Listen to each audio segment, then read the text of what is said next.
Okay, here's a quick overview of our water system. You can see we've got three-way valves here that allow us to select between H, B, and C. And there's also an N setting for normal. So in the N position, that's normal operations day to day. Then you can flip the three-way valves here. Two of the valves need to be switched to H if you want to fill from a hose. And so this is the hose filling.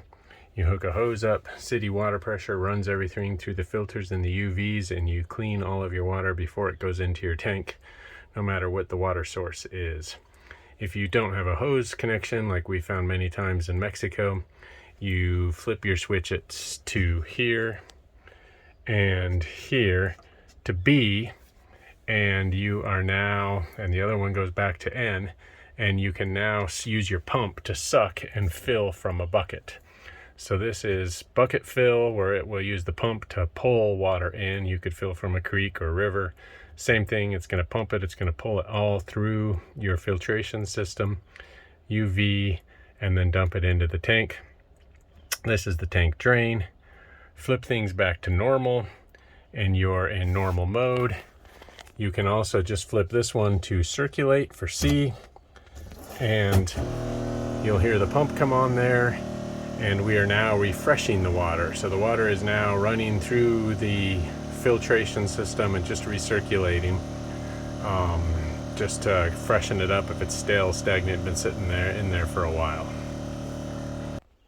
Up here we've got our sink and our shower. This comes out, we put it up, hook it up above right here, hang our shower curtain, and you are ready to take a shower.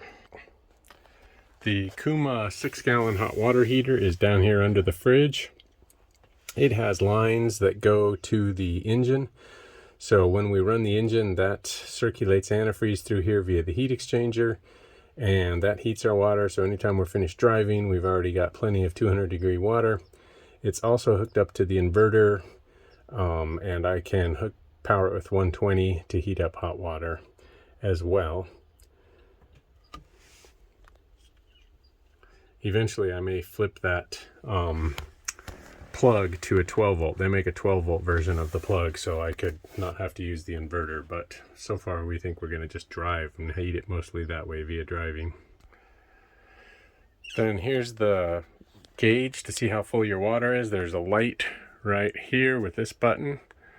Push that button, light comes on. That helps light up the back so you can see how full your water is. It's a little easier to see when it's dark than it is daylight, but it's pretty darn full right now. And then we've got our vent, all of our plumbing, sink drain. I still don't have the gray tank, waiting for that to be made and shipped, but eventually the sink's going to drain into the gray tank. The shower is going to have a drain right here in this corner. We're going to fold the step up and out of the way, and there'll be a drain right into the gray tank, which is going to sit under the steps. And finally, we've got the water safe company, Germicidal UV. This is their model 512, and you've got two particulate filters and then a UV filter.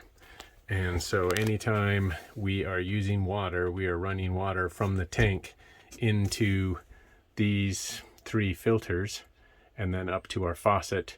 And then we also have a hot water recirc button right here. And so we can make sure that we've always got hot water right to the tap without wasting any. And it just recirculates it and throws it back into the tank. So back to the filtration system. Anytime we're filling from a hose, the water pressure from the hose actually pushes the water through these two filters and the UV light. And anytime we're sucking from a bucket or a creek or wherever our water source is, it's also going through these three filters. And finally, anytime we recirculate, we also go through these three filters. So basically, we never have to worry about water being impure. And what we're putting in the tank is clean. If for some reason we think we need to recirculate what's in the tank, we can do that. And then we also filter it again before we actually drink it. Finally, I drew a diagram of how all of the components are connected in the system that we just walked through, so you can see how all of the valves interact and where all of the plumbing goes for all of the included components.